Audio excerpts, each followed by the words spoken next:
continue our discussion on Euclidean algorithm. In the previous video, we discussed about the division algorithm, then how to calculate the modulus of two numbers, and also about the GCD, that is greatest common divisor of two numbers, and also its properties. In this session, we will discuss on how to use these techniques and then solve the sum of calculating the GCD of two numbers using Euclidean algorithm. Euclidean algorithm is one of the basic techniques of number theory, and it is a simple procedure of determining the greatest common divisor of two positive integers. We saw the example of taking factors of two numbers, that is 2 and 4 will be the factors of 8, right? Then GCD means finding the greatest common divisor, that means finding the largest number that divides the given all numbers. So if we take the example, we can calculate the GCD of 15, 30 and 90 as maximum of 3 into 5, which is the factor of 15, then 2 into 3 into 5, that is the factor of 30, and 2 into 3 into 3 into 5, that is the factor of 90. So the maximum of these factors which are common in these three numbers will be the GCD of these three numbers. So we get GCD equals to 3 into 5, that means 15, because the maximum times repeated factors are 3 and 5. The Euclidean algorithm states that the GCD of a comma b, we have a and b as positive integers, and for all values of a and b having a greater than b, there is a quotient q and a remainder r, such that a equal to b into q plus r, with r should be always less than b or r should be equals to 0. This is calculated repeatedly by taking a equals to b and b equals to r until we get the remainder r equals to 0. Finally, GCD will be equal to b, for which r must be equal to 0, and this is termed as Euclidean algorithm. According to the equation, we have a is equal to b into q plus r. So you can see the image as q1 will be the first quotient for two numbers, that is a and b. When a is divided by b, we have a quotient q and a remainder r1. So that will be our first iteration. The second iteration will be as we take a is equal to b and b is equal to r1. That is the remainder of our first iteration. So we get the equation as q2 is equal to b divided by r1. Again, all the steps will be repeated for calculating the remainder up to rn. Lastly, we get qn plus 1 is equal to rn minus 1 divided by rn as the value of our last number, that will be the GCD when we have remainder equals to 0. By using these calculations, we will perform some examples that we saw in previous video. So let us solve the sums one by one. In that, we have first example as a equals to 2389 and b equals to 352. We take a equals to 2389 and divide it by 352. We get a remainder as 277. So now for next iteration, we have a equals to 352 and b equals to 277. And we will continue these iterations until we get a remainder as 0 for two numbers. So by dividing 352 and 277, we get a remainder as 75. Now, for next iteration, we have a equals to 277 and b equals to 75. Then again, by dividing 277 by 75, we get remainder as 52, which is not equals to 0. So we will continue our iterations for r equals to 0. Now by dividing 75 by 52, we get a remainder as 23. Now accordingly, the next iteration will have a equals to 52 and b equals to 23. Then again dividing 52 by 23, we get remainder as 6. Then the next iteration will have a equals to 23 and b equals to 6. So accordingly, by dividing 23 by 6, we get a remainder of 5. Then for next iteration, we have a equals to 6 and b equals to 5. Now by dividing 6 by 5, we get a remainder as 1. Again still it is not equals to 0.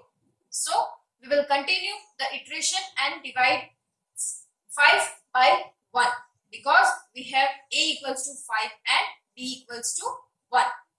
Then we have a remainder as 0, right? Because when we divide 5 by 1, we get remainder as 0.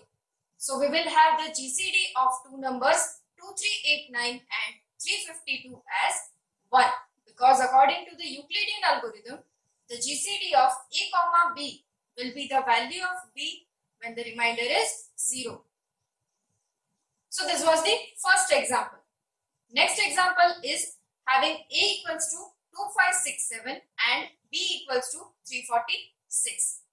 When we divide these two numbers, we get a remainder as 145.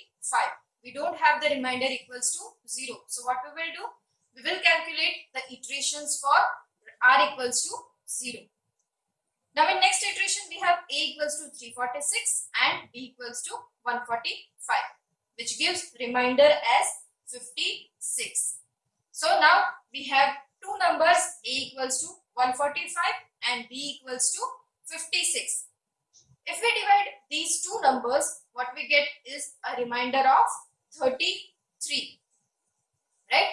So again it is not equals to 0. We will form the new iteration which will have a equal to 56 and b equals to 33. After dividing 56 by 33, we have the remainder as 23. Because it is not equals to 0, we will perform the iteration again having a equals to 33 and b equals to 23.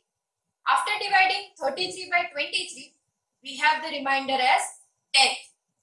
Again it is not equals to 0. So we will form a new iteration having values a equal to 23 and b equals to 10, which gives the remainder as 3. Again it is not equals to 0. So we will find a new iteration having a equals to 10 and b equals to 3. After dividing 10 by 3, what we get is a remainder of 1. Please make sure that you don't forget that you don't have to stop at r equals to 1. We will stop our iteration when we have r equals to 0. Till now we are having r equals to 1. So what we will do? We will divide 3 by 1 because a equals to 3 and b equals to 1 in our this iteration. After dividing 3 by 1, we have the remainder as 0. So we can conclude that the numbers 2567 and 346 have the GCD as 1. So this was the example number 2. Now the next example that we are going to discuss is on two very large prime numbers that are 2740 and 1760. Again we have a and b as 2740 and b as 1760. When we divide these two numbers, we get the remainder as 980. It is not equals to 0. So what we will do? We will find the iteration as a equals to 1760 and b is equal to 980. After dividing these two numbers, we get a remainder of 780. So for next iteration, we have the value of a is equal to 980 and b is equal to 780. After dividing these two numbers, again we get a remainder as 200. Now after dividing 780 and 200 as a and b, we get a remainder as 180, right? So 180 is also not equals to 0. So we will form a new iteration having a equals to 200 and b is equal to 180. After dividing these two numbers, we get a remainder as 20. Now what we will do? We will have A equals to 180 and B equals to 20. So when we divide these two numbers, we conclude that we have the remainder as 0, right? So after finding the GCD of these two numbers, we calculated that GCD of 2740 and 1760 will be equals to 20. So this was example number 3. Now next example. In that we have two numbers 1970 and 1066. These two numbers are also very large to calculate the factors. So we will use the Euclidean algorithm to calculate the GCD. First step, we will divide these two numbers and calculate the remainder. After dividing these two numbers, we get the remainder as 904. 904 is the remainder of 1970 divided by 1066. So the next iteration will have A equals to 1066 and B equals to 904. After dividing these two numbers, we get the remainder as 162.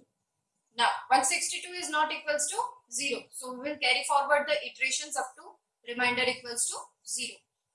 We have A equals to 904 and B equals to 162 for the next iteration.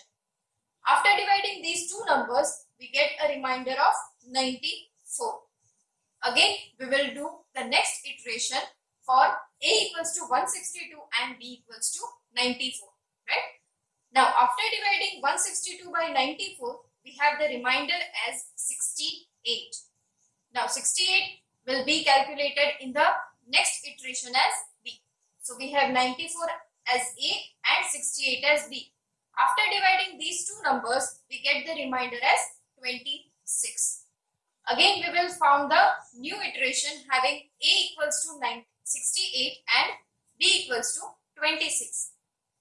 After dividing these two numbers, we have the remainder as 16.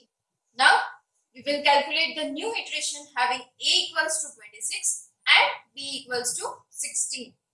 After dividing these two numbers, we have the remainder as 10. Now, again for next iteration, we have A equals to 16 and B equals to 10.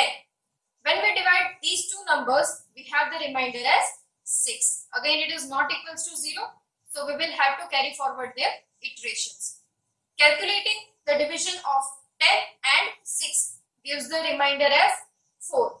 Now, again, new iteration will have A equals to 6 and B equals to 4. Then, after dividing 6 by 4, we have the remainder as 2. Now, again, we will have a new iteration having A equals to 4 and B equals to 2. When we divide 4 by 2, we can easily get remainder is equal to 0. So, we can conclude that the values of 1970 and 1066 having GCD will be 2, because when we have the number 1970 and 1066 for GCD, only the common factor that is in between these two numbers is 2. So this is how we can easily calculate the GCD of any two large numbers within few minutes. I have attached some examples for you having values A and B. Please calculate them and write the answers in the comment box. In this first question is A is equal to 1678 and B is equal to 277. Next is 1098 and 222. Third question, A equal to 3542 and B equal to 267. Last question, 1877 and 255. I hope this video will be helpful to you for calculation of GCD of two large numbers. Thank you for watching the video and please do not forget to like, share and subscribe.